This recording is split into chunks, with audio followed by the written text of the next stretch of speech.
Greetings, friends, and welcome to 3D Prop Wednesday. And today we are doing Simon Belmont's whip from Castlevania. This is my second revision of this, and it's built to be printed out of PETG on a FDM printer. Now, first off, right off the bat, you want to be running this at 0.1 millimeter layers. You can even go finer. Don't go rougher, because you want this thing to look really good.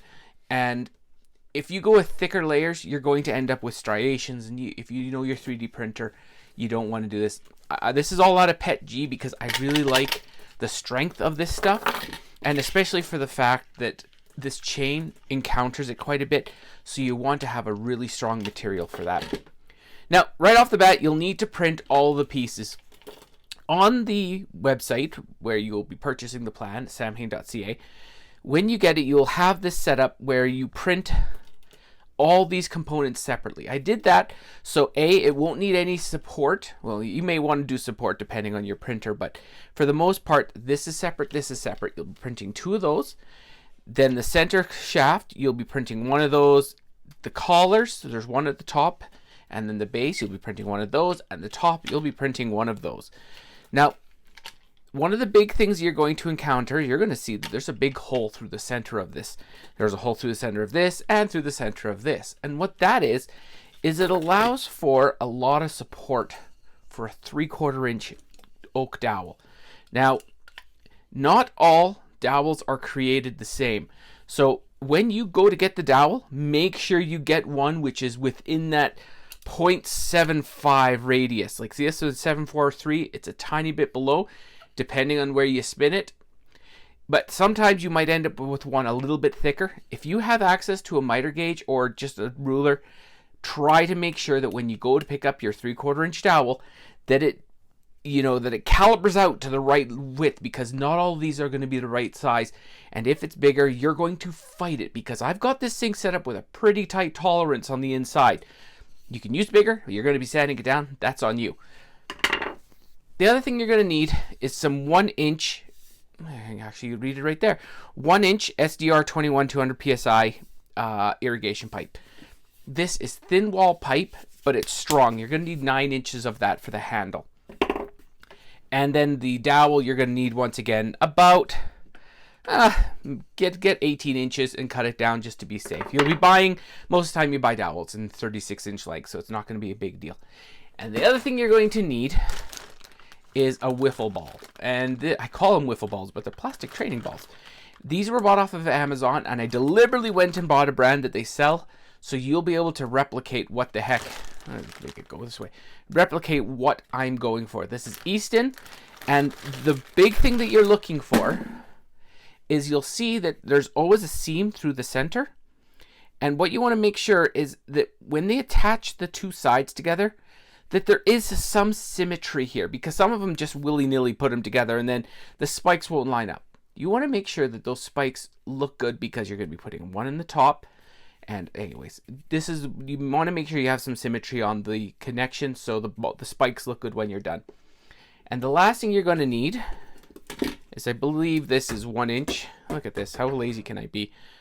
This is 1 inch or 3/4 inch fake leather that I once again purchased off Amazon that will allow you to wrap the handle. And we'll go over that when we get to it. Now, assembling this thing. Our main protagonist here is going to be this wooden dowel. Right off the bat, you're going to want to round the top of this off just a little bit so it's not a flat edge, because what's going to happen is that it'll actually stick up here, and you want it to look pretty good, because this is the rod we're going to drill to put the eye bolt through to make sure it can hold onto the chain really well.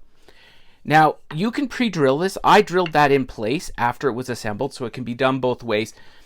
Just got to be aware that there's going to be parts that are a little bit harder because of the constraints of up here.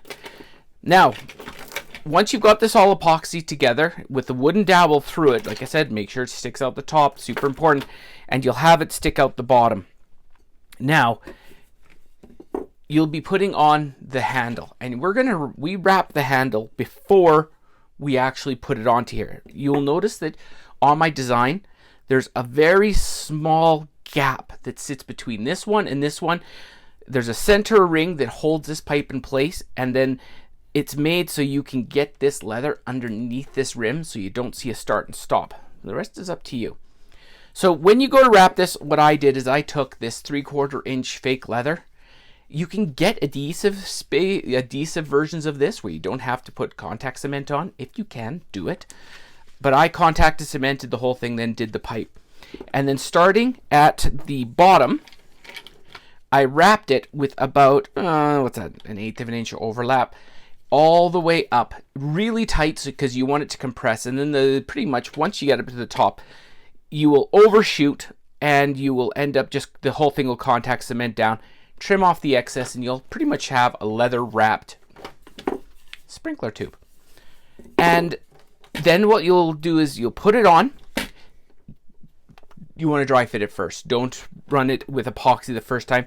Put it in, and then when you are putting this into the top, you want to screw backwards of the grain of which you spun. So see, I spun it this way. I spun it, clockwise. You want to spin this in counterclockwise, as you don't want to catch that edge and pull it up. So it's just a safety step to make sure everything works out really nice. Then once it's in, you'll get it to the bottom. You will find that your dowel comes down to about here. I'll have the exact measurement on the actual plan. So you'll do the same thing with the bottom. You'll put this on. You'll screw it on, dry fit it, see how it feels, take it off, epoxy, put this back on again. Just a quick note on when you print this, make sure you don't put this flat on the bed. You know your own printer settings. I did this too close, and I had to do a bunch of work down here to clean this up. It looks okay though. Now, that will pretty much get your whip done.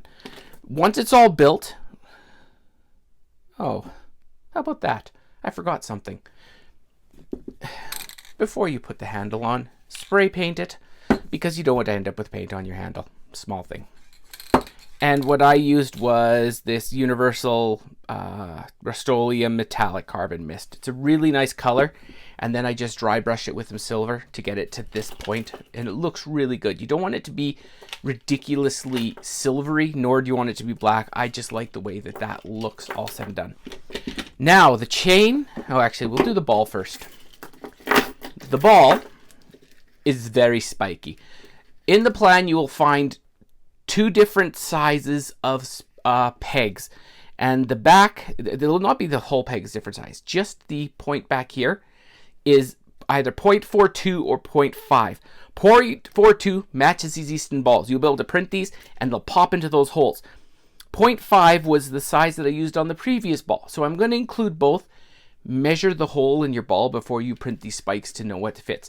And then once you've got them dry fit, once again, pop them out, put a little bit of epoxy. I just use a toothpick to run it around the outside, stick it together, and push it in, let it dry, and you end up with a really strong prop. Now, this at the top is a really interesting little build. The first thing you'll do is you'll glue this bottom peg. You'll see that it'll be labeled. You'll glue this bottom peg into the ball and let that set. Because we don't have the luxury of welding this chain, we needed a link that could be removed and allowed it to set. So all I did is you'll see that there's a second printer part. When you print these, you will then, once the whole thing's painted, you can just dry fit this while you paint the whole ball. Then when it's done, you'll take this out, you'll put this half link through the chain, and then glue it into the top of the ball, and then let it set, and you have a really good connection on the actual Morningstar part of the ball. This part here, I had to do this on a vise. You might be able to do it with pliers, or if you have a smaller gauge eye bolt here, but I had to open up that eye bolt, put the chain into it, then close that eye bolt back up again, and then going like this, I screwed it into place by torsioning that chain to get it to the right. You can see I got a little bit, and it's a bit of a pain to get in, but it's just that ugly area there that makes it life difficult on how to get it in. And just like that, you will have it all set up. If you don't go with a real chain, you don't have to go through all of this, but I dig the way the real chain feels on this thing. It makes it feel like as close to as real as you want it to be. Now, Other than that, this is a fantastic, pretty easy to build prop, especially if you are used to 3D printing. You can build this pretty straightforward. Anyways, I love this prop, and I hope that if you build it, you send me some pictures of your final result, because this is a pretty interesting build. If you like the video, please like, subscribe, share, send it to all of your friends, family, loved ones, animals, whatever else you can find.